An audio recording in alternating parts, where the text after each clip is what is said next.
Gold trusted gold buyers. మీరు తాకట్టు పెట్టిన బంగారాన్ని విడిపించి ఈ రోజు ఉన్న మార్కెట్ ధరకు కొనబడను.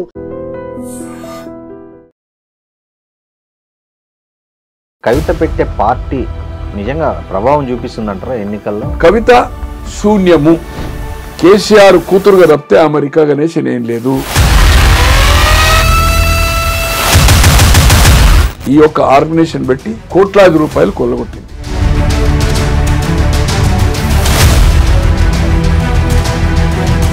ఉద్యమాన్ని నడిపించినప్పటి నుంచి కేసీఆర్ అంటున్నాడు, ఆయన అనుచరులు ఉన్నారు, అందుకు ఆయన హెల్ప్ చేశాడు తప్ప.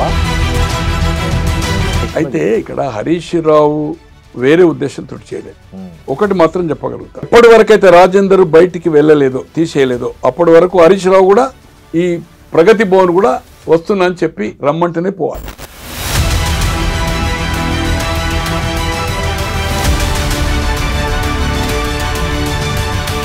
ఈ పరిణామాలన్నీ బీజేపీకి సానుకూలంగా మారే అవకాశం ఉందా ఇప్పుడు జరుగుతున్నవి? చిన్న ఇష్యూ కూడా డిఫర్ అవుతుంది, చిన్న ఇష్యూ కూడా ఏదైనా జరగచ్చు. బట్ రాబోయే రోజుల్లో బీజేపీని తక్కువ అంచనా వేయడానికి వీల్లేదు. వాళ్ళు ఓన్ రావడానికి ప్రయత్నం చేస్తారు.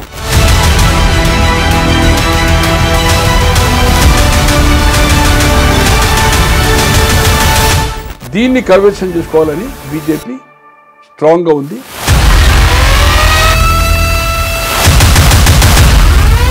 Welcome to I dream media. ఇప్పుడు ప్రస్తుతం మన ముందు ఆర్టీసీ మాజీ చైర్మన్, మాజీ ఎమ్మెల్యే గోనె ప్రకాష్ రావు గారు ఉన్నారు. ఆయన ప్రముఖ రాజకీయ విశ్లేషకులు కూడా.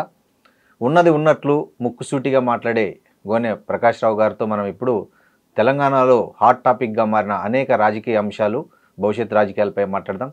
నమస్తే సార్. హలో, నమస్కారం సార్. బాగున్నారా సార్? సార్, తెలంగాణ రాజకీయాల్లో ఇప్పుడు మీరు గమనించి ఉంటారు, ఈ వారం 10 రోజుల నుంచి కవిత టాపిక్ చాలా హాట్ టాపిక్గా మారింది. అసలు ఏంటి సార్, అంటే కవిత కేసీఆర్ మధ్య ఈ గొడవలు, కేసీఆర్ కుటుంబానిలో వచ్చిన ఈ జరుగుతున్న పరిణామాలను మీరు ఎలా చూస్తారు సార్? ఒకటి రాజకీయ ఆదిత్యపూర్, రెండోది ఆర్థిక అంశాలు. కవిత కంటే ఫైనాన్షియల్లీ సౌండ్ హరీష్. ఓకే. కవిత కంటే ఫైనాన్షియల్లీ సౌండ్ వాళ్ళ అన్న కేటీఆర్, ఈయన మేనబావ. తర్వాత వాళ్ళ పిన్ని కొడుకు సంతోష్ అన్నగారు ఫైనాన్షియల్లీ సౌండ్. ఈ ముగ్గురి కంటే కూడా నా కంట్రిబ్యూషన్ ఎక్కువ ఉంటుందని ఆమె ఎక్కువ ఊహించుకుంటుంది. 20 సంవత్సరాలు నేను త్యాగం చేసిన 2006లో వచ్చింది అమెరికా బై ఎలక్షన్ ఆఫ్ మొదటి బై ఎలక్షన్. 2008లో రెండోసారి చేశారు. 4 లోక్సభ, 5 నరేంద్ర చేయలేదు. 26 మందిలో 16 మంది చేశారు. ఒకటి ఖైరతాబాద్ బై ఎలక్షన్ వచ్చింది 17 అనుకోండి. సో ఆ ఎన్నికల్లో కేటీఆర్ అండ్ కవిత ఎంటర్ అయ్యారు. అప్పటి వరకు వీళ్ళు ఉద్యమంలో ఎక్కడ లేరు. కేసీఆర్ కూడా ఎప్పుడు ప్రతి బహిరంగ సభల్లో 2004 ఎన్నికల సందర్భంలో కానీ, ఆయన కేంద్రంలో మంత్రి అయి ఇక్కడ 6 మంత్రివర్గంలో చేరినప్పుడు కానీ వాళ్ళంతా అమెరికనే. సో ఆ 5 సంవత్సరాలు నేను మియా బీబీ, నా కొడుకు బిడ్డ అమెరికాలో ఉన్నారు. తెలంగాణ వస్తే దళితుడు ముఖ్యమంత్రి, మొదటి ముఖ్యమంత్రి దళితుడు. నేను వాచ్ డాగ్, కాపల కుక్క ఉంటా అని చెప్పాడు. మేము మియా బీబీ పావుషేర్ బియ్యం చాలు, మాకేమీ ఆశలు లేవు. వాళ్ళు అమెరికాలో బ్రహ్మాండంగా ఉన్నారు. నేను రాజకీయాలు కాదు, నాకు తెలంగాణ రాష్ట్ర సాధనే నాకు ముఖ్యము, రాజకీయ పదవులు వద్దు. 2006లో వాళ్ళు వచ్చారనుకోండి. తో 14లో తెలంగాణ వచ్చింది, పుష్కలంగా డబ్బులు సంపాదించారు. దాంట్లో ఈ ముగ్గురు నాకంటే ఎక్కువ ఉంది.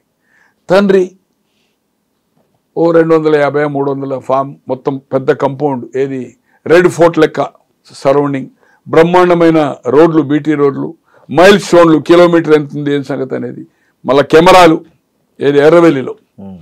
ఆయనే చెప్పాడు ప్రెస్ వాళ్ళని తీసుకెళ్ళి ఒక సందర్భంలో, electronic and print main media, నేను ఎకరానికి 70 లక్షల పంట క్యాష్ కాంపెంట్ ఇస్తున్నా. తెలంగాణ వచ్చిన తర్వాత ఉమ్మడి జిల్లాలు అనుకోండి, జిల్లాకు 20-30 గ్రామాలను ఈ విధంగానే చేసి కోఆపరేటివ్ సొసైటీ ఫామ్ చేసి బ్యాంక్స్లతో టైఅప్ చేయించి నేను ఎలాగైతే పంట పండిస్తున్నాను 70 లక్షలని చెప్పాడు. ఇంకా ₹1 కోటి వరకు కూడా నేను ప్రయత్నం చేస్తున్నాను చెప్పాడు. అటువంటిది ఏం కార్యక్రమం పట్టించిండు, ఎన్ని ట్యాక్సీలు కట్టిండు అనేది ముందుస్తాను, వరేస్తున్నాడు. సో దాంట్లో కూడా ఆమె వాటా కావాలనే పద్ధతిలో ఉంది. ఎక్కడ కేటీఆర్ కొడుకు మనమడు హిమవంశ్ ఆయన కూడా కోట్లాది రూపాయలు ఎడ్యుకేషన్ ఇన్స్టిట్యూషన్స్కు దానాలు చేస్తున్నాడు.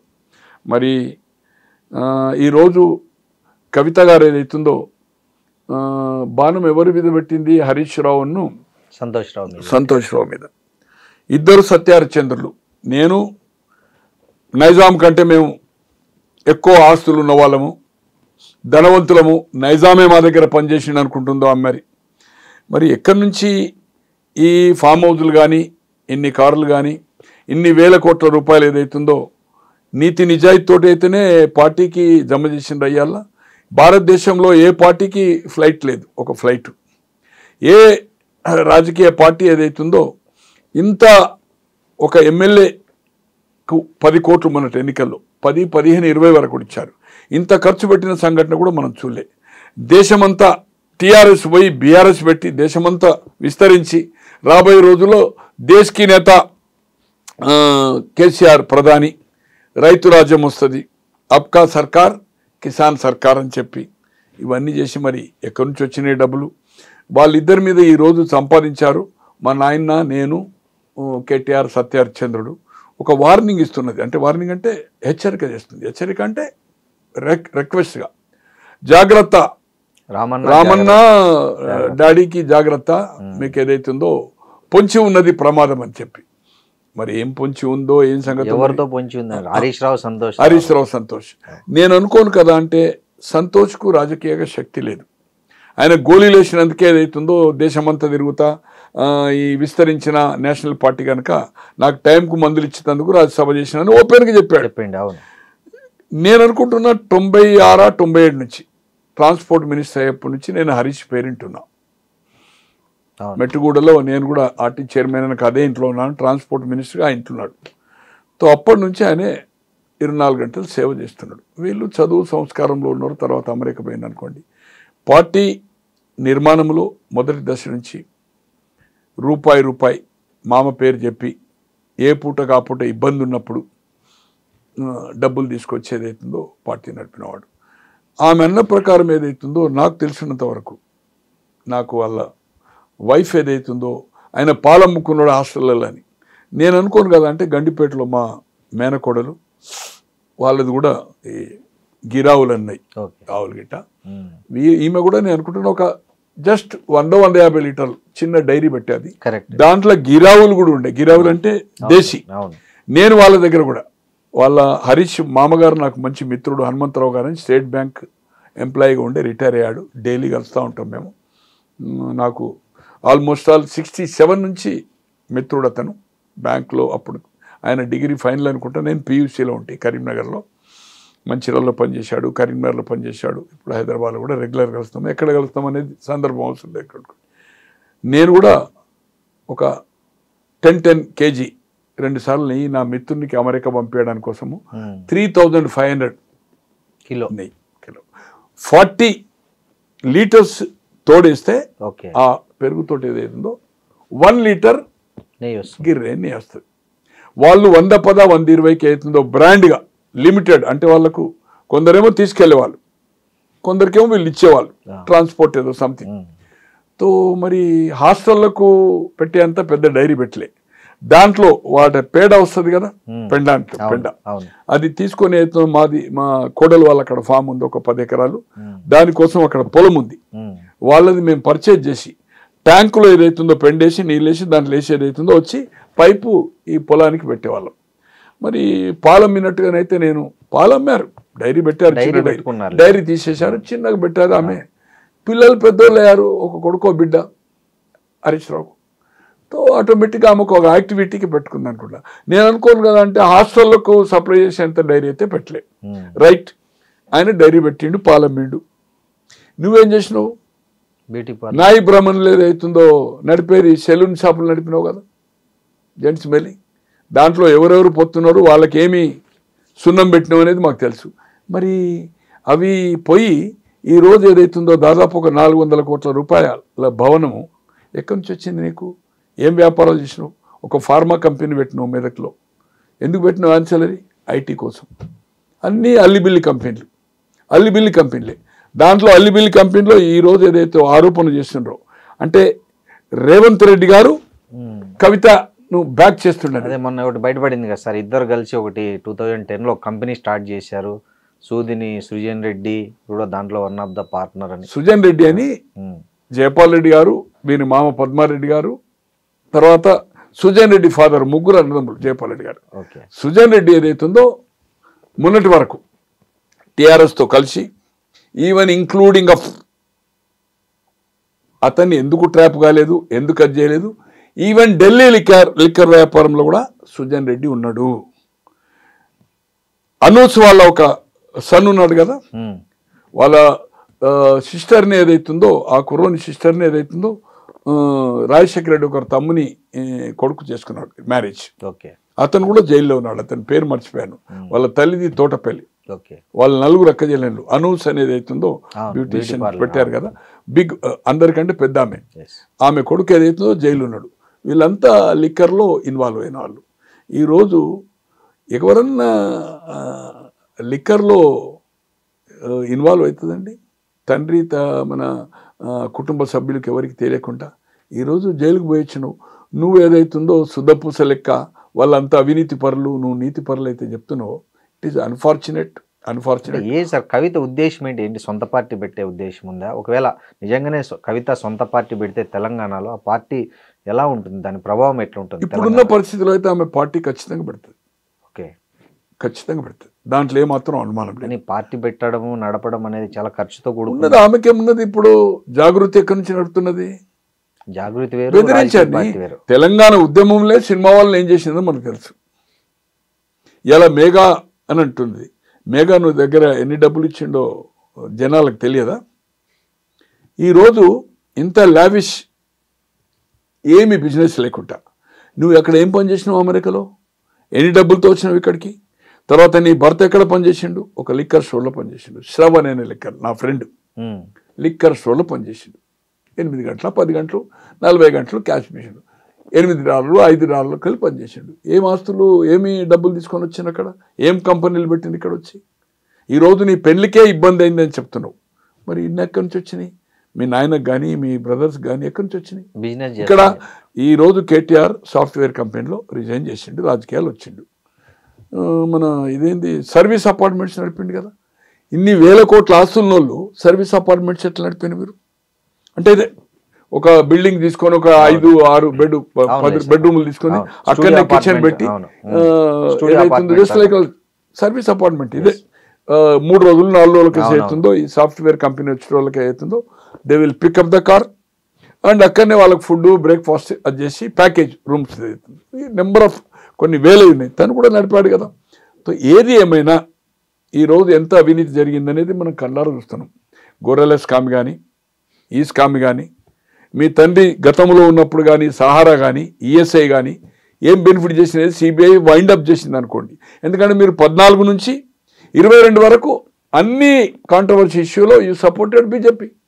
నోట్ల రద్దు కానీ, తలాక్ కానీ, ప్రెసిడెంట్ ఆఫ్ ఇండియా కానీ, వైస్ ప్రెసిడెంట్ కానీ, చైర్మన్ ఆఫ్ కానీ, ఈవెన్ అగ్రికల్చర్ బిల్లు కూడా, కాంట్రవర్సీ బిల్లు కూడా మీరంతా ఇక్కడ రస్తారోకో చేసి మంత్రిగా మీ అన్న కేటీఆర్ కానీ ఇక్కడ గుద్దూరు ఇది మున్సిపల్ ఎలక్షన్ నడుస్తుంది, GHMC election 4 years Lal Bahadur స్టేడియంలో పెట్టి చూడండి, గుద్దూరు గుత్త ఒక 10 లక్షల మీటింగ్ పెడతా బీజేపీ సంగతి చూసుకుంటా అన్నాడు. అటువంటిది పోయి మళ్ళీ ఇమ్మీడియట్ విత్-ఇన్ 3 daysలో పోయి అగ్రికల్చర్ బిల్కి సపోర్ట్ చేసిండు. ఏది ఏమైనా కవిత గారు ఏదైతుందో నీతి పర్రాలు కాదు.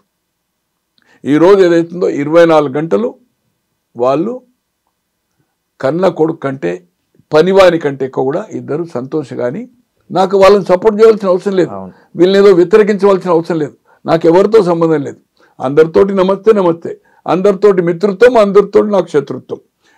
వాస్తవం మాట్లాడడంలో ఎక్కడికి వెనుకంజి వేసేది లేదు. ఖచ్చితంగా వాళ్ళు సేవ చేశారు.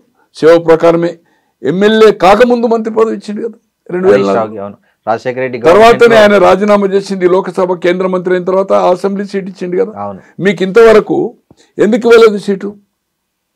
మీకు కానీ తర్వాత మీ అన్నకు కానీ ఎందుకు సిద్దిపేట వదిలిపెట్టలేదు? సిద్దిపేట ఆయన 85 నుంచి గెలుస్తూ వచ్చిండు కదా, 83లో ఓడిపోయాడు, 85 నుంచి కంటిన్యూ గెలుస్తూ వచ్చింది కదా, 2004 వరకు కంటిన్యూ ఎవ్రీ ఎలక్షన్ గెలిచాడు కదా. అంటే కేసీఆర్ ఉద్దేశం తనకు నిజమైన రాజకీయ వారసుడు హరీష్ రావు అని. కానీ విధి లేని పరిస్థితిలో రాజకీయాలు ఇంట్రెస్ట్ లేకున్నా తెలంగాణ ఉద్యమాన్ని మొదలుపెట్టినప్పుడు ఎందుకు పని లేకని అన్నారు. దీక్ష పట్టినప్పుడు ఏదైతుందో మీరు అందరు కలిసి మా నాయనని చంపుతారని చెప్పారు 2009 డిసెంబర్. ఇవన్నీ జరిగినాయి. ఇవన్నీ చాలా విషయాలు మనం చెప్పాలంటే 24 అవర్స్ మాట్లాడవచ్చు. ఏది ఏమైనా ఏదైతుందో హరీష్ రావు ఏదైతుందో డెఫినెట్లీ సార్ ఈ కవిత పెట్టే పార్టీ నిజంగా ప్రభావం చూపిస్తుందంటారా ఎన్నికల్లో? అంటే సార్ ఏమనుకోకండి, ఇక్కడ దేవేంద్ర గౌడ్ ఒక పార్టీ పెట్టాడు, నరేంద్ర పెట్టాడు, వైండప్ కదా, మన విజయశాంతి పెట్టేది. దేశ రాజకీయాల్లో పక్క రాష్ట్రంలో శివాజీ గణేశన్ పెట్టాడు, కమలా హాసన్ రీసెంట్లీ పెట్టాడు, తర్వాత బంగారప్ప పెట్టాడు, తర్వాత ప్రణబ్ ముఖర్జీ పివి హయాంలో పెట్టాడు. అందరూ సున్నా కదా. మర్రి చెన్నారెడ్డి గారు తెలంగాణ ఉద్యమంలో దేశమంతా ఇందిరాగాంధీ గాలివిస్తే ఇక్కడ అప్పుడు 14 సీట్లే, 77లో 15 అయినాయి, 2009లో 17 అయినాయి, 14 తెలంగాణలో. అసెంబ్లీ తక్కువ, పార్లమెంట్ తక్కువ. 10 గెలిచి 78లో ఆయన నాయకత్వంలో కేంద్రంలో జనతా పార్టీ, రాష్ట్రంలో వెంగళరావు గారు chief minister, all India Congress president Brahmananda Reddy, ఇక్కడ విజయభాస్కర్ రెడ్డి కాంగ్రెస్ ప్రెసిడెంట్.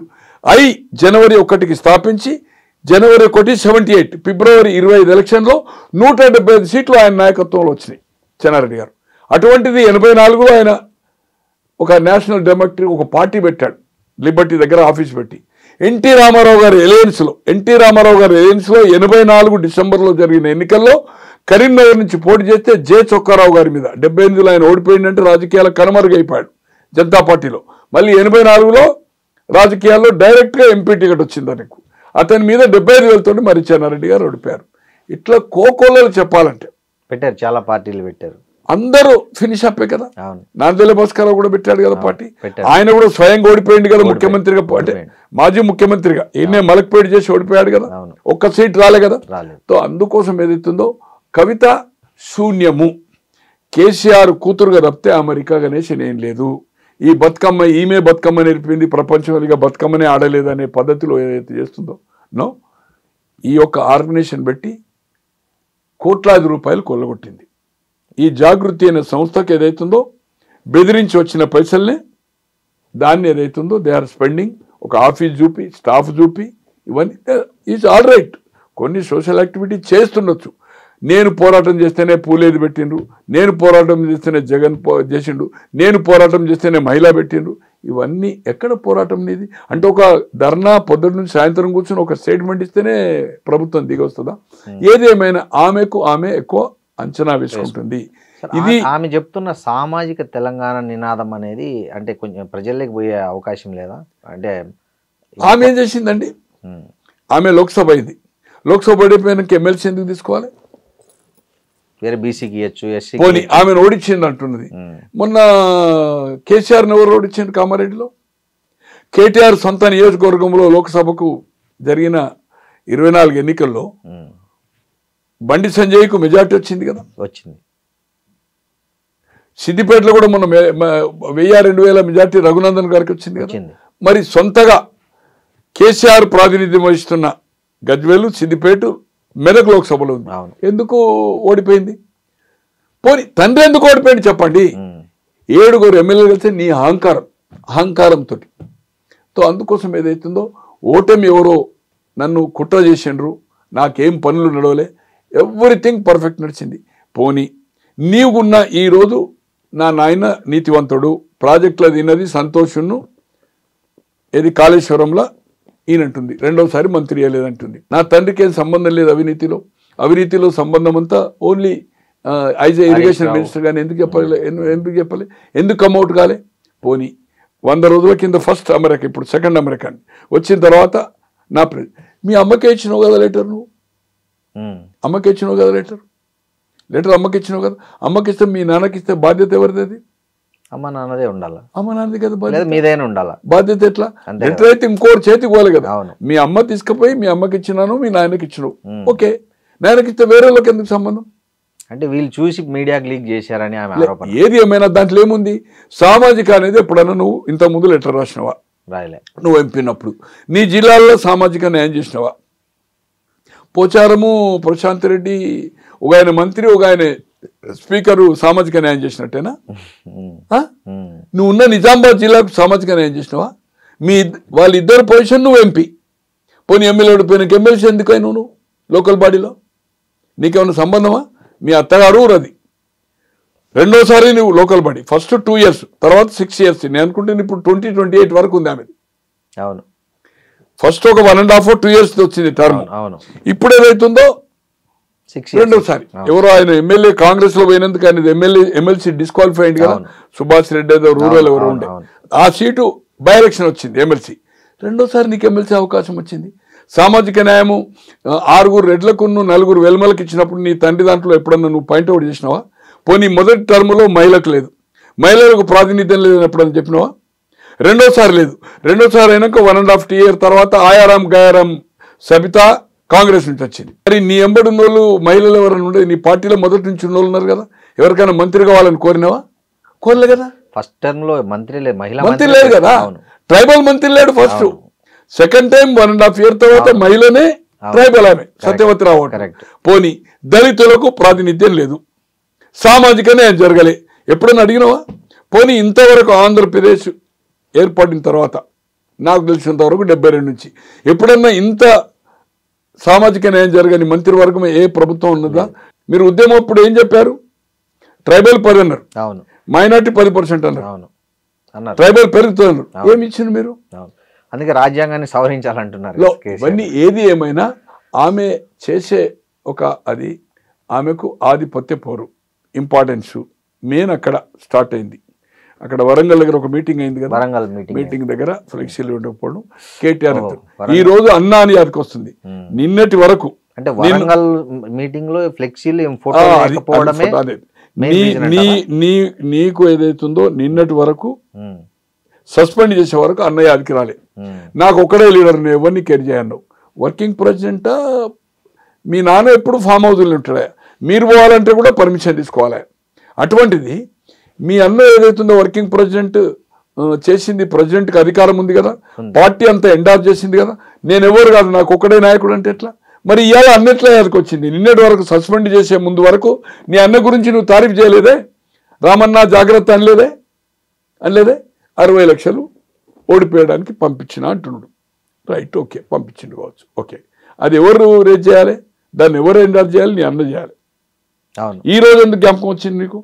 అంటే వాళ్ళిద్దరి మీద వేసి ఈ కుట్రలు వాళ్ళు పసిగట్టలేకపోతున్నారు అనేది అమ్మ.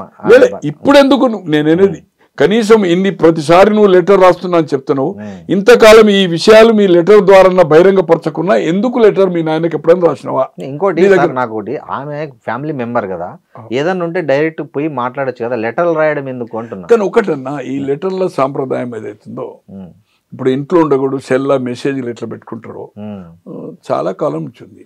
నాకు తెలిసినంత వరకు ఇందిరాగాంధీ గారు 80లో మళ్ళా జనతా ప్రభుత్వం ఫాల్ డౌన్ అయ్యి అగైన్ కాంగ్రెస్ వచ్చింది, మధ్యంతరానికి వచ్చింది 77 తర్వాత 80.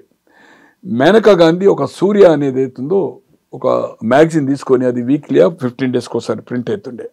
దాంట్లో జగజీవన్ రామ్ కొడుకు వెస్టర్న్ కోర్ట్లో ఒక లేడీ ఇన్సిడెంట్ ఇది ఆ స్కాండల్ బయటకు తీసింది, బ్యానర్ ఐటమ్ అది దాంట్లో కవర్ పేజ్.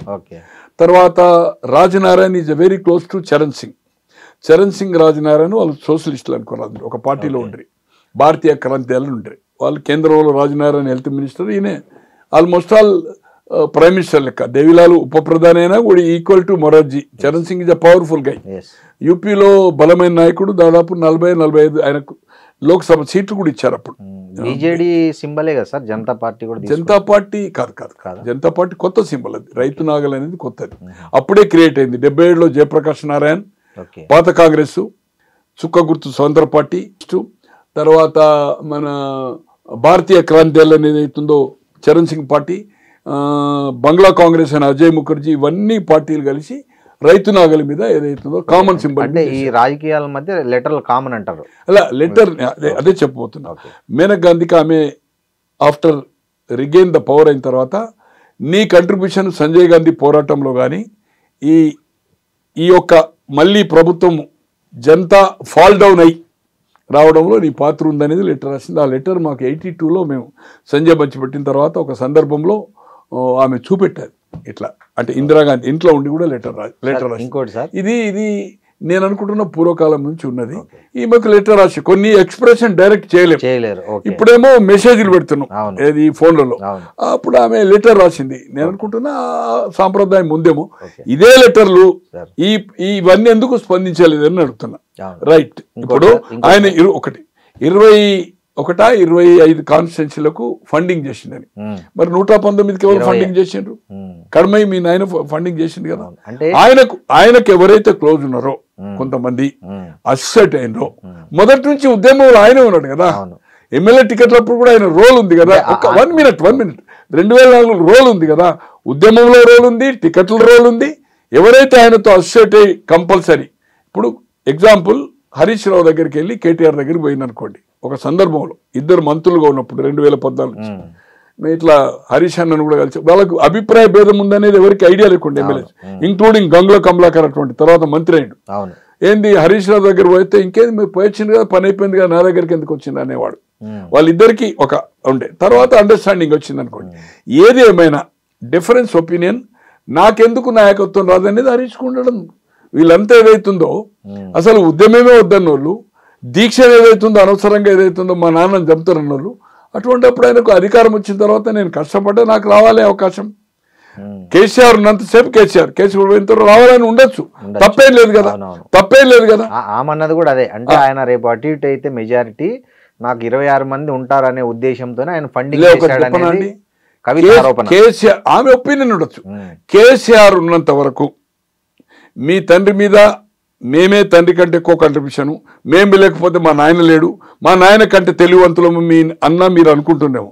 హరీష్ రావు ఒకటి చెప్పగలుగుతా నేను, అంటే నాకు అతనితో ఎక్కడ మేము కూర్చుని మాట్లాడిన ఇన్సిడెంట్ లేదు. ఒకేసారి ఆయన మంత్రిగా ఉండగా ఒక మిత్రుని ఇంట్లో ఒక దాదాపు 3 గంటలు కూర్చున్నాము. రాజశేఖర రెడ్డి గారిని ఒప్పించండి, తెలంగాణ ఒప్పించడం అని చెప్పాను.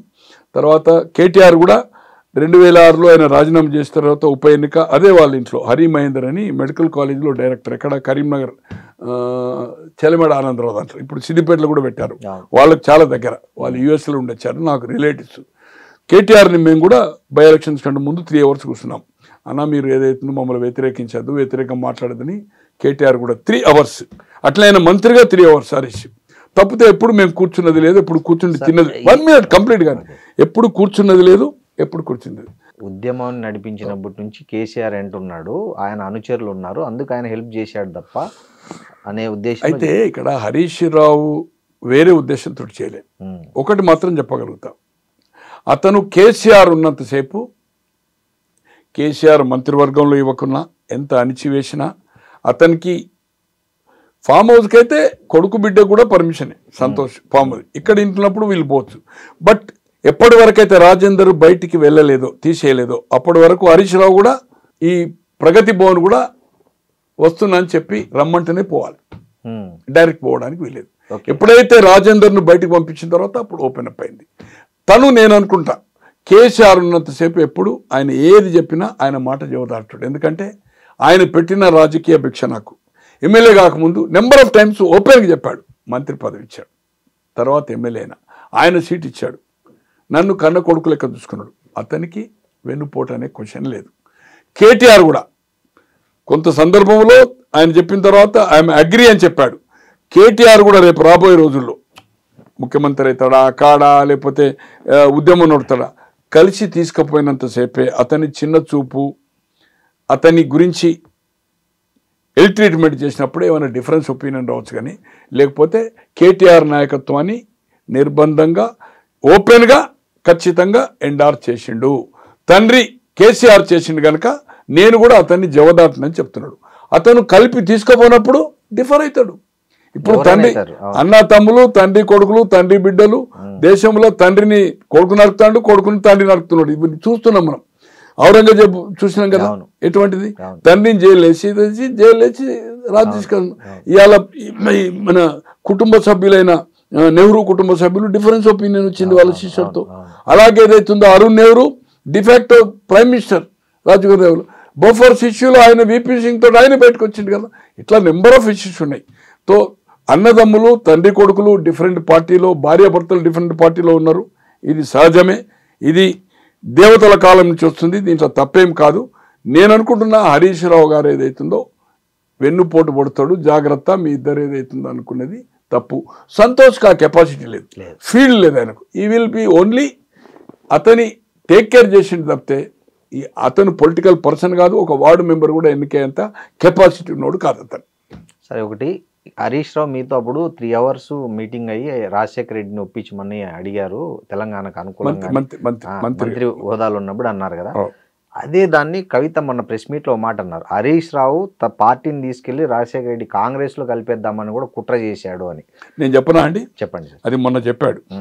అతను యాక్చువల్గా బై ఎలక్షన్లో 8 సీట్లే గెలిచాయి, 16 రాజీనామా చేశారు. ఖైరతాబాద్ 17 పోటీ చేస్తే 4 లోక్సభ. రవీంద్రనాయక్ ఓడిపోయి దయాకర్రావు గెలిచాడు. అక్కడ మత్స్వన్ రెడ్డి ఓడిపోయి ఇంద్రకాంత్ రెడ్డి గెలిచాడు. పోటాపోటీగా కేసీఆర్ రెండోసారి 15,000 తోటి, మొదటిసారి లక్షణ్ రెడ్డి ఏది 2006లో 2008లో.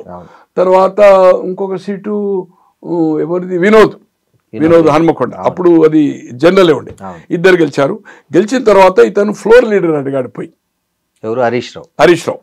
పోతే లేదు నేను ఇవ్వను అని చెప్పాడు. అదే నందిని కొడుపుడు బసవ తారకం దగ్గర ఉండే కదా. ఇమ్మీడియట్ ఏదైతుందో అడిగి వచ్చినాక కొంచెం ఇద్దరి మధ్యలో కొంచెం ఆర్గ్యుమెంట్ నడిచింది. ఏది అప్పటి వరకు విజయరామారావు ఉండే 26 మందికి మంత్రివర్గం అయిన 26 అంటే 10 డిఫర్ అయినా 16కు లీడర్. ఏది మన టిఆర్ఎస్ లిస్టెడ్ పార్టీకి లీడర్. అడిగితే నో అన్నాడు. నో అన్నాక ఆయనకు ఒక పని ఏదో ఆయన కాన్స్టిట్యున్సీలో ఇంపార్టెంట్ ఉంటుంది, సమ్ కాలేజ్, హాస్పిటల్, డాక్టర్స్ ఏదో. ఇమ్మీడియట్ సెక్రటరీ వచ్చాడు రవిచంద్రన్, ఇప్పుడు మీకు చెప్పారు కదా. అతను అక్కడ ఉన్నాడు. అనుకోకుంటే బూకేలు రోజు ఇస్తారు కదా, ఓ బూకే చేతికి ఇచ్చాడు. బై ఎలక్షన్ లో ఆయన ఎన్నికయ్యాడు. రిజైన్ చేసిన తర్వాత ఎన్నికయ్యాడు. ఎన్నికైన తర్వాత ఏదైతుందో లీడర్ అడిగాడు. ఇప్పుడు 2008లో, 2006లో కాదు, 2008లో 2006లో కాదు, 6లో కేసీఆర్ ఒక్కడే చేసిండు. 2008లో 16 మంది ఎమ్మెల్యేలు, 4 లోక్సభ చేశారు. అప్పుడు 2010లో చేశారు మళ్ళీ 10 మంది ఎమ్మెల్యేలు. ఏది టీడీపీతో అలయన్స్ అయిన తర్వాత. ఆ పరిస్థితులు ఏదైతుందో ఆ బూకే రవిచంద్ర గారు ఆయన చేతికి ఇచ్చాడు. ఇస్తే పోయేది ఏదైతుందో అది ఫోటోగ్రాఫ్ అయిపోయింది, అది పత్రికల్లో వచ్చేది. అంటే ఒకడు ఉప ఎన్నికలో గెలిచిన అతను ముఖ్యమంత్రికి తీసుకుపోయి బూకే ఎందుకు ఇస్తాడని. ఇది 100% కరెక్ట్. దీంట్లో ఏమాత్రం అబద్ధం లేదు. మీరు కావాలంటే రవిచంద్ర గారితో ఇంటర్వ్యూ తీసుకోండి అబౌట్ దిస్. ఆయన ఇంటర్వ్యూస్ ఇయ్యాడు అనుకోండి. కాన్స్టిట్యున్సీ పని మీద వచ్చాడు. ఆయనే మాజీ మంత్రి గుండి కూడా నెంబర్ ఆఫ్ టైమ్స్ ముఖ్యమంత్రి గారిని, రామచంద్రరావు గారిని నెంబర్ ఆఫ్ టైమ్స్, నేను అనుకుంటే 3-4 డజన్ టైంలో కలిసాడు. నేను అప్పుడు కలిసాడు, 2 సార్లు కనిపించాడు సెక్రటరియట్ లో. ఆయనే సార్ ముఖ్యమంత్రి అనేవాడు కాంగ్రెస్ పార్టీ కాదు, ఎనీబడి కన్. ఇప్పుడు ఆ సంస్కృతి వచ్చింది, టీఆర్ఎస్ వచ్చిన తర్వాత. టీఆర్ఎస్ రాకముందు ఆ సంస్కృతి లేదు. ఎమ్మెల్యేస్ 3 to 4 అంటే anybody can come direct MLAs, నియోజకవర్గం పని. ఆ రోజు ఆ ఇమ్మీడియట్ కేసీఆర్ ఇంటి నుంచి సెక్రటరియట్ వచ్చాడు. ఈ బూకే రవిచంద్ర గారు ఇచ్చాడు తప్పితే అతను ఏదైతుందో కాదు. ఎప్పుడు కానీ is a loyal to the, నాకు తెలిసినంత వరకు ఆయన క్యారెక్టర్ మామకు లాయల్. కేటీఆర్కా, కవితకా, వాళ్ళ అత్తమ్మకా సంబంధం లేదు, వాళ్ళ కుటుంబ సంబంధం. బట్ కేసీఆర్ ఉన్నంత వరకు ఏదైతుందో కేసీఆర్ ఏ మాట చెప్తే ఆ మాట జవదాటడు. రామునికి లక్ష్మణుడు అన్నట్టుగా ఏదైతుందో ఖచ్చితంగా నెంబర్ ఆఫ్ టైమ్స్ ఎన్నిసార్లు చెప్పాలి అతను, ఎన్నిసార్లు చెప్పాలి. డబ్బులు డెఫినెట్గా సంపాదించుకున్నాడు. వీళ్ళందరినీ కొంటాడు సంతోష్. కవితను, హరీష్ రావును, కేటీఆర్ ఏం తక్కువేం కాదు. ఈరోజు ఓపెన్గా నా ఫోన్లో బంధించున్నాయి వీళ్ళ ఫామ్ హౌజులు. ఇలా హిమవంశిది 100 acres అజీజ్ నగర్లో, 100 acres ఫామ్, 1 కోటి చొప్పున 6 కోట్లు పోతుంది. ఎస్వి ప్రసాద్ అని చీఫ్ సెక్రటరీ ఉండగా వాళ్ళ బంధువు. దాని పక్కకే మన ఈయనది ఉంది, ఎవరిది, మన 60 ఎకరాలు సంతోషిస్తుంది.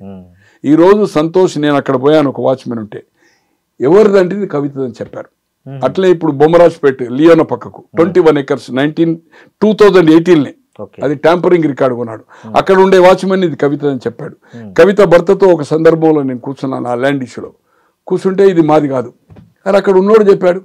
ఈ అజీజ్ నగర్ ఇది మాది కాదు. ఇప్పుడే మీకు చూపెడతాను ఆయన మెసేజ్ కూడా, అది ఓపెన్ కాకపోతే. నాట్ అవర్ అంటే ఏ ప్రాపర్టీ అయినా కవితదని చెప్పేవాడు. ఒక సందర్భంలో నేను అనుకుంటున్నా ఇట్ ఈజ్ 2000 ఓడిపోయింది ఎప్పుడు 23 డిసెంబర్ కదా, December, it is of September.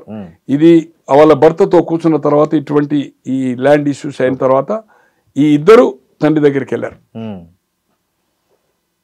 Santosh అన్న అజీజ్ నగర్ లో ల్యాండ్ ఉంది, అది మాదని చెప్తున్నారు అక్కడ ఉండే స్టాఫ్. ఇక్కడ ఒక 21 ఎకరాలు, అక్కడ ఒక 60, ఏది బొమ్మరాజ్పేటలో. అక్కడ పోయిన వాళ్ళకి అది చెప్పారు. గోనె ప్రకాష్ రావు గారు పోయితే అక్కడ ఉండే స్టాఫ్ చెప్తున్నది, వాచ్మెన్.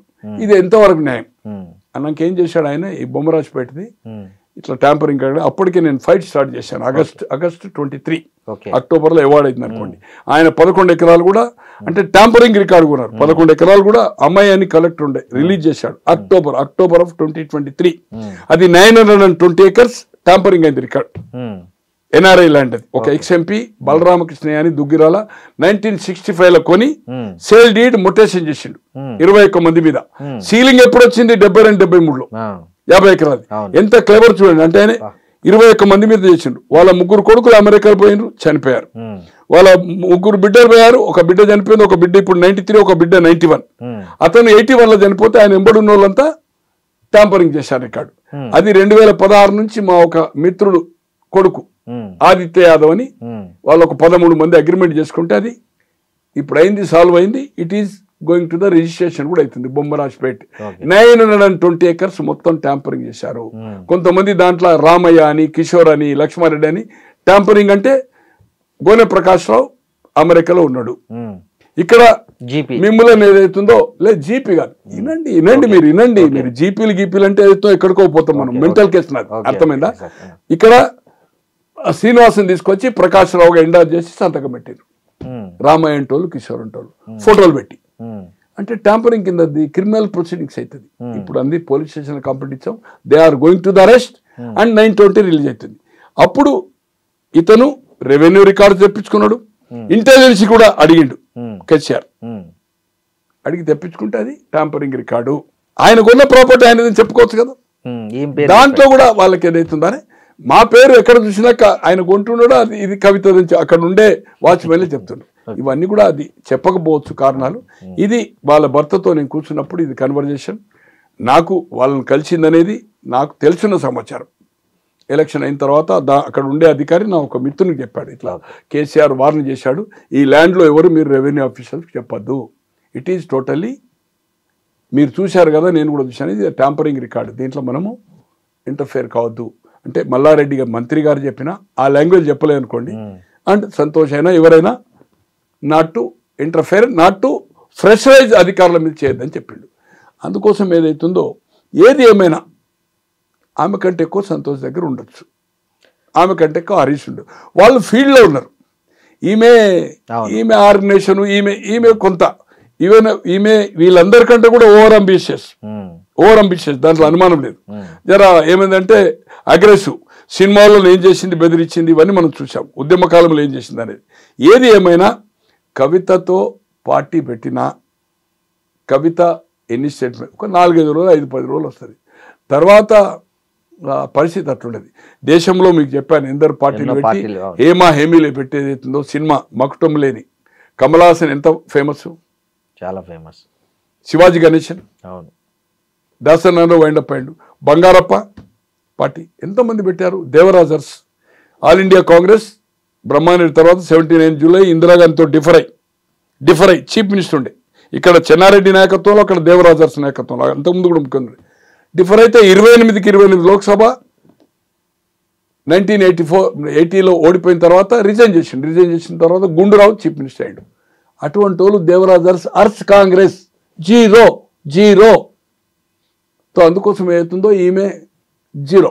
తండ్రి లేకపోతే తండ్రి. ఇప్పుడు ఎందుకు తండ్రి పేరు పెడుతున్నది, పీపుల్లో పోవాలంటే తండ్రిని సేఫ్ గార్డ్ చేస్తున్నది. ఓకే, కేసీఆర్ జాగ్రత్త. మా కేసీఆర్ నాయకుడు, కేసీఆర్ బొమ్మ పెట్టుకుంటే ఎవరు అడుగుతారు? నోబడీ విల్ బిలీవ్ కాదు సార్. కవిత వెనక రేవంత్ రెడ్డి ఉన్నాడు అనేది బీఆర్ఎస్ నేతల నుంచి వస్తున్న ప్రధాన ఆరోపణ. ఇది ఎంతవరకు నిజమంటారు? అంటే రేవంత్ రెడ్డికి కవితను అడ్డం పెట్టుకునే అవసరం లేదు. దీన్నేదో వీళ్ళ దాంట్లో చీలిక తెస్తే కాంగ్రెస్కి లాభం జరుగుతుందని ఆయన అనుకోడు. ఆయన ఉద్దేశంలో టీఆర్ఎస్ అనేది పార్టీ ఖతము, రేపు రాబోయే రోజుల్లో బీజేపీ అండ్ కాంగ్రెస్కి అనేది ఆయన అసెస్మెంట్ ఉంటుంది. తో వీళ్ళు అనడంలో ఏదైతుందో మీరు అన్నట్టుగా 2010లో ఒక ఫర్మ్లో అల్లిబిల్లి కంపెనీలో ఒక 30 పెట్టారు, ఒకటే ఇల్లు అడ్రస్ 28-30 పెట్టారు. ఆ 30లో ఇదొక కంపెనీ, దాంట్లో 3 డైరెక్టర్లు, ఆ 3 ఏదైతుందో సిగ్నటరీస్. అప్పుడు అతను ఎమ్మెల్సీకి ఎన్నికాడు, అంతకుముందు టీఆర్ఎస్ ఉన్నాడు. అతను సుజన్ అంటే ఒక ప్రేమ, వాళ్ళ చిన్న మామ కొడుకు, ఇద్దరికి క్లోజ్నెస్. బాగా సంతకం పెట్టిండు. కొన్ని రోజుల తర్వాత 6 నెలల సంవత్సరం తర్వాత అప్పుడు ఆయన 2009లో మళ్ళీ ఎమ్మెల్యే అయ్యాడు. ఇది జరిగింది ఎమ్మెల్యే అయిన తర్వాత. 2007నే ఎమ్మెల్సీ అయ్యాడు. ఎమ్మెల్సీ కంటే ముందు దాంట్లోకి లెఫ్ట్. ఏది ఏమైనా కవితతో ఏమి ఎఫెక్ట్ బీఆర్ఎస్కు ఉండదు. ఈరోజు ప్రమాదం పొంచి ఉంది ఈ రాష్ట్రంలో. బీజేపీ లోక్సభలో 8 సీట్లు వచ్చినాయి, ఓటింగ్ పర్సంటేజ్ పెరిగింది. రేపు దీని మీద కాన్సన్ట్రేషన్ బీజేపీ చేయబోతున్నది.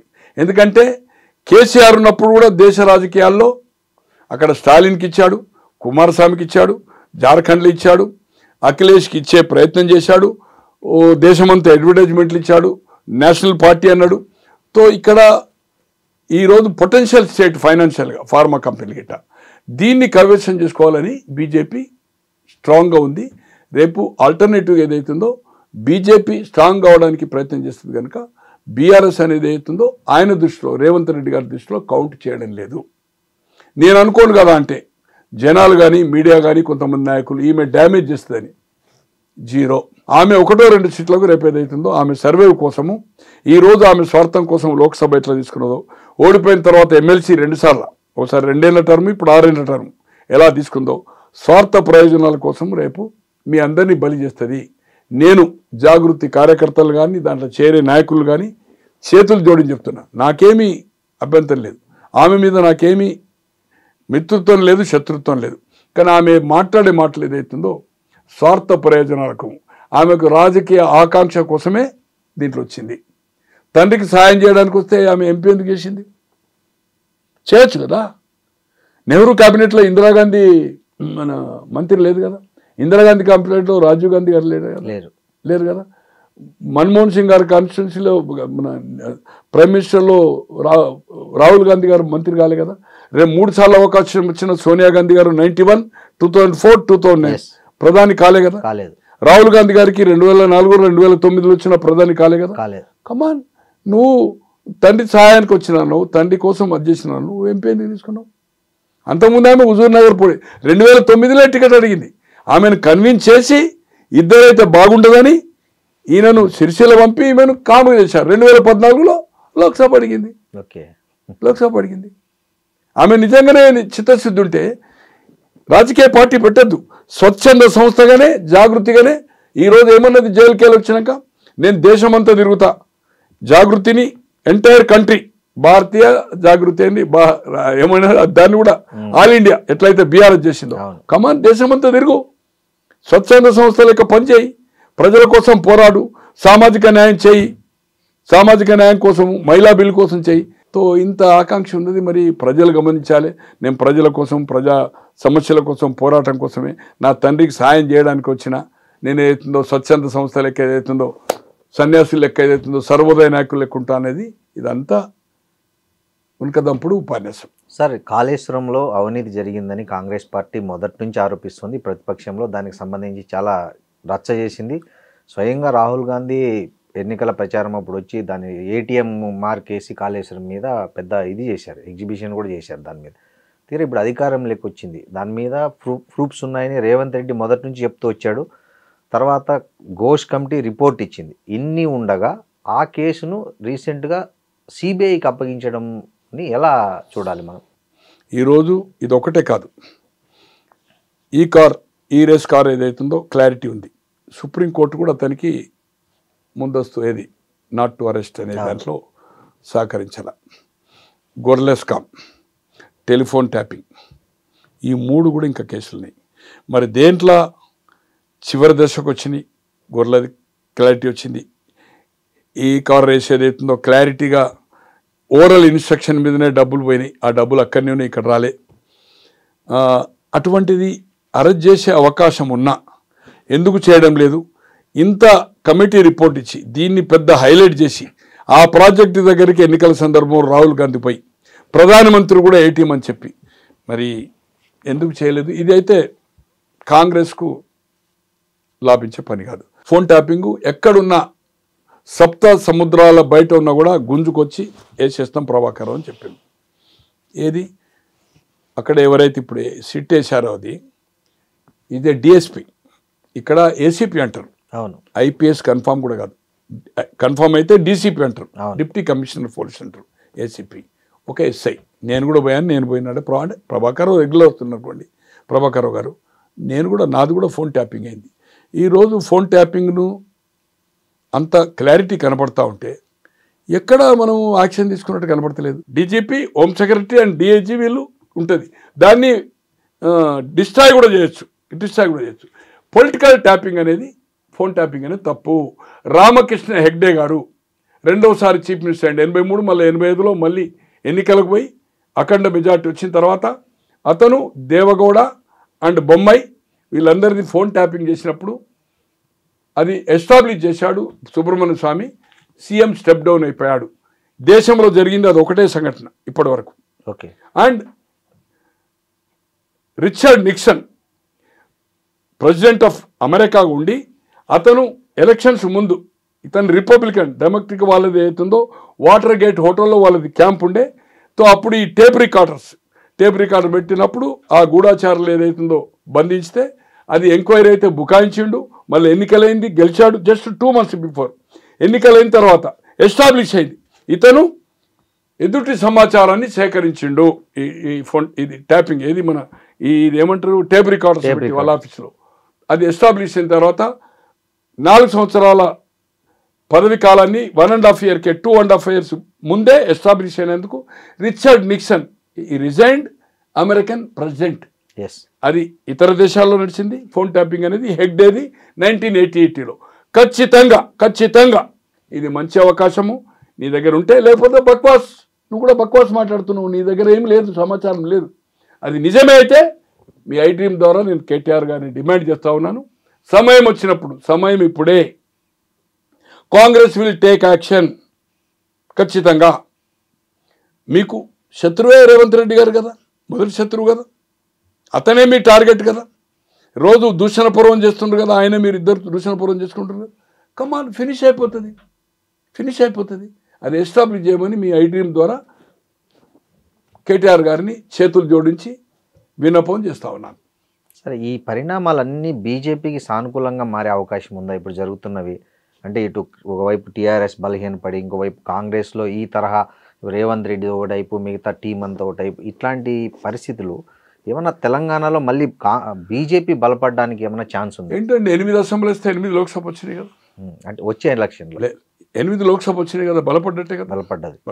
1 ఇప్పుడు వాళ్ళ ప్రణాళిక ఏదైతుందో ఇక్కడ పొటెన్షియల్ స్టేట్, ఈరోజు బాంబే కంటే కూడా ఢిల్లీ తీసిపెట్టండి, బాంబే ఫైనాన్షియల్ స్టేట్. మొత్తం ఎంటైర్ 28 రాష్ట్రాల్లో ఫైనాన్షియల్ పొటెన్షియాలిటీ దీని దగ్గరనే ఉంది. కేసీఆర్ ఏ విధంగా డిస్ట్రిబ్యూట్ చేశాడు ఎన్నికల్లో, జాతీయ పార్టీగా విస్తరించడానికి ఎన్ని 100 కోట్లు ఖర్చు పెట్టిండు, ఆఫీసు తర్వాత అడ్వర్టైజ్మెంట్ చూశారు. ఇప్పుడు కూడా ఏఐసిసి వాళ్ళకుండే సమాచారం ప్రకారము దే ఆర్ బాగా తెలంగాణ నుంచి 50% ఫైనాన్షియలీ స్ట్రెంత్ ఏదైతుందో దీనివల్ల వచ్చింది అనేది ఉంది. ఈ రాష్ట్రాన్ని కొట్టాలనేది వాళ్ళకుంది. కర్ణాటక అయితే 100% నెగటివ్ డెఫినెట్ వస్తుంది. తమిళనాడు కూడా స్టాలిన్కు వ్యతిరేకత ఉంది. జస్ట్ 4-5 monthsలో ఎలక్షన్ ఉంది. నేను అనుకుంటున్నా బీజేపీ అండ్ అన్నా డిఎంకే 23-18 41 వచ్చాది, 43-44 స్టాలిన్ గవర్నమెంట్ ఫామ్ చేశాడు. ఇప్పుడు 2 అలయన్స్ అయింది. విజయన్ పార్టీ పెట్టాడు. మైనార్టీ అండ్ క్రిస్టియన్స్ ఆయనకు పోయినప్పుడు డిఎంకే ఫ్రంట్కి ఏదైతుందో కాంగ్రెస్ ఉంది, దాంట్లో లెఫ్ట్ ఉంది, మైనస్ అయినప్పుడు ఏదైతుందో అక్కడ కూడా బోటాబోటీగా సింగిల్ లార్జెస్ట్ వస్తే అన్నా డిఎంకే అండ్ బీజేపీ ఫామ్ చేయొచ్చు, హంగ్ వచ్చినా కూడా విజయన్ కలవచ్చు. బట్ సింగిల్ లార్జెస్ట్ వాళ్ళకు వచ్చే అవకాశం ఉంది. మెరుగైన ఫలితాలు తమిళనాడులో. కర్ణాటకలో ఎప్పుడు ఎన్నిక వచ్చినా ఖచ్చితంగా బీజేపీ. ఇక్కడ ఏదైతుందో బీజేపీ ఇప్పుడు అంత లేదు. బట్ బీఆర్ఎస్ డైల్యూట్ అయినప్పుడు ఖచ్చితంగా బీజేపీ ఆల్టర్నేటివ్. ఇంకోటి, ఇది కంప్లీట్ అయినప్పుడు 55 సంవత్సరాలు కాంగ్రెస్ పరిపాలించింది స్వాతంత్రం వచ్చిన తర్వాత. 10 సంవత్సరాలు బీఆర్ఎస్ అయింది. మాకు ఒక అవకాశం ఇచ్చిండు. ఇక్కడ 2 ప్రాంతీయ పార్టీలకు ఇచ్చిండు, కాంగ్రెస్కి ఇచ్చిండు. కానీ సామాజిక న్యాయం ఏ పార్టీలో జరగలే. సామాజిక న్యాయం చేస్తాం, ఇగో టికెట్లు ఇచ్చాము. అక్కడ బీసీ ప్రధాని మోర్ దాన్ 50%. వాజ్పేయి గవర్నమెంట్లో కానీ, జనతాలో కానీ, కాంగ్రెస్లో కానీ, దేవగౌడ కానీ, వీపీ సింగ్ ఏ క్యాబినెట్లో సామాజిక న్యాయం జరగలే. మోడీ గారి క్యాబినెట్లో 14 నుంచి ఇప్పటి వరకు ఏదైతుందో more than 50% SC, BC, ST, minority ఉన్నారు. సామాజిక న్యాయం కేంద్రంలో చేసినాము అని స్లోగన్ ఇస్తే బీజేపీ మే పవర్లోకి వచ్చే అవకాశం ఉంది. పవర్ అని కాదు, బట్ ఫైట్ ఇచ్చే అవకాశం ఉంటుంది. సంస్థాగతంగా కూడా నాకుండే సమాచారము very taking the very interest. ఇక్కడ మంచి అవకాశం ఉంది. అవసరమైతే వాళ్ళు గెలిచే అవకాశం లేకపోతే కాంగ్రెస్ గెలుస్తుంది అనుకుంటే నాకుండే సమాచారం రేపు రాబోయే రోజుల్లో ఈవెన్ బీఆర్ఎస్ కూడా మనము కేంద్రంలో బీజేపీ, ఇక్కడ కాంగ్రెస్ కొట్లాడదానికంటే మనము కలిసి కొట్లాడదాం అనొచ్చు కదా. కేసులు అజిత్ పవార్ మీద కేసు ఉంటే ఇప్పుడు ఆ ప్రభుత్వం లేడా? ఉన్నాడా లేదా? ఉన్నాడు. ఇట్లా ఎన్ని ఉన్నాయి. ఇట్లా కేంద్రంలో ముఖ్యమంత్రులు కాపాడింది, మంత్రులను కాపాడింది, వాళ్ళ జైన్ కేసులు అని పక్కకు పెట్టింది. సో రేపు బీఆర్ఎస్ అండ్ బీజేపీ ఒకటైనా కూడా ఆశ్చర్యపోవద్దు. పార్లమెంట్ వాళ్ళకి 8 ఉన్నాయి, 8 కాదు 9 ఇస్తాడు, ఇంకో 8 ఈయన తీసుకుంటాడు, గెలిచిన కాక ఇంకోటి 1-2 ఇస్తాడు. అసెంబ్లీలో ఈయన 80 వాళ్ళు 40 అనొచ్చు. పవర్ షేరింగ్, ఈయన 3 ఏళ్ళు ముఖ్యమంత్రి, 2 ఏళ్ళు. ఈయన కేసీఆర్ గారు 2009లో సిపిఎం సమైక్యమన్న సిపిఎంతో కానీ కాంగ్రెస్కి వ్యతిరేకంగా 2009లో రెండోసారి మళ్ళీ కాంగ్రెస్ వచ్చి రాజశేఖర రెడ్డి గారు తర్వాత చనిపోయాడు. బట్ ఎన్నికల రిజల్ట్ కంటే ముందే హర్యానా పోయాడు.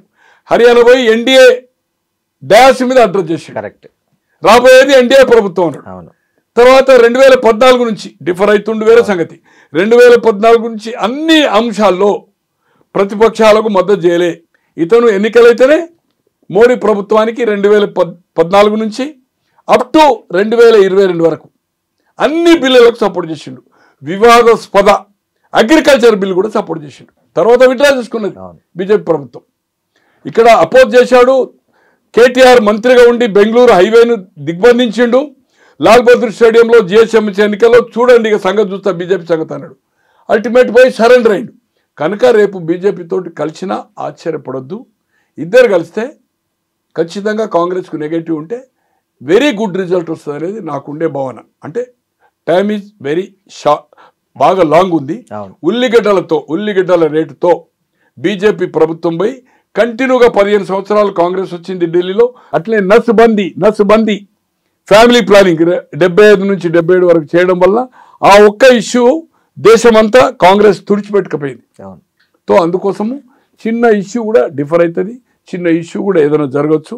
బట్ రాబోయే రోజుల్లో బీజేపీని తక్కువ అంచనా వేయడానికి వీల్లేదు. వాళ్ళు ఓన్ రావడానికి ప్రయత్నం చేస్తారు. సామాజిక న్యాయం జరగలే. మేము వచ్చిన తర్వాత టికెట్లో కానీ మంత్రివర్గంలో కానీ సామాజిక న్యాయం చేస్తాం. ఒక అవకాశం మాకు ఇవ్వండి అని మేము కేంద్రంలో 15 సంవత్సరాలు, అప్పటి వరకు 15 అయిపోతుంది కదా, సక్సెస్ఫుల్గా నడిపాము. అక్కడ సామాజిక న్యాయం చేసినాము. మేము మా దగ్గర ఏం స్కాండల్ లేవు, మాకు ఒక అవకాశం ఇవ్వమని తెలంగాణలో అప్పీల్ చేయొచ్చు. చేసినప్పుడు ఏదైతుందో రిజల్ట్స్ ఎలా ఉంటుందో తెలియదు. బీజేపీని తక్కువ అంచనా వేయడానికి వీల్లేదనేది నాకుండే ఉద్దేశం. Correct sir. మీరు బీఆర్ఎస్తో కలిసి పోటీ చేసే అవకాశం ఉందన్నారు. ఇవాళే ఒక వార్త చూసాము, మీరు కూడా చూశారు. బీఆర్ఎస్ నుంచి బాగా ప్రజాదరణ ఉన్న లీడర్లను బీజేపీ లాక్కోవాలని ఒక త్వరలో ఒక వ్యూహరచన కూడా ఢిల్లీలో చేయబోతున్నారు. ఇప్పుడు వచ్చింది నేచురల్ కదా. ఆల్రెడీ ఇప్పుడు బీఆర్ఎస్ వాళ్ళు చేరారు కదా చాలా మంది. అవును, బీఆర్ఎస్ నుంచి ఉన్నోళ్ళు ఇప్పుడు బీజేపీలో ఉన్నోళ్ళు చాలా మంది ఉన్నారు కదా, చాలా మంది నాయకులు చేరారు కదా. రేపు వీళ్ళది లుకలుకలు కానీ ఏదైనా ఉండి సఖ్యతగా కేసీఆర్ అదే ఫామ్ హౌస్లో ఉండి కేటీఆర్ హరీష్ రావు సక్రమంగా పోకపోతే ఏదైతుందో అంటే జోడీగా పోకపోతే తర్వాత అంటే కవితను విమర్శించేంత పెద్ద నాయకురాలు కాదు. ఆమె విమర్శలకు వీళ్ళు ప్రతి విమర్శ చేయాల్సిన అవసరం లేదు, జవాబు చెప్పవలసిన అవసరం లేదు. పబ్లిక్ వెల్ నోస్ ఎవరెంత సంపాదించారు, గతంలో వాళ్ళ ఆర్థిక పరిస్థితి ఏంది, ఇప్పుడు వాళ్ళ ఏం పరిస్థితిలో ఉన్నారు ఎవ్రీబడి నోస్. దాన్ని మరీ రోజు స్టేట్మెంట్లు ఇవ్వాల్సిన పని లేదు. ఏది ఏమైనా కవిత ఇస్ బిగ్ జీరో.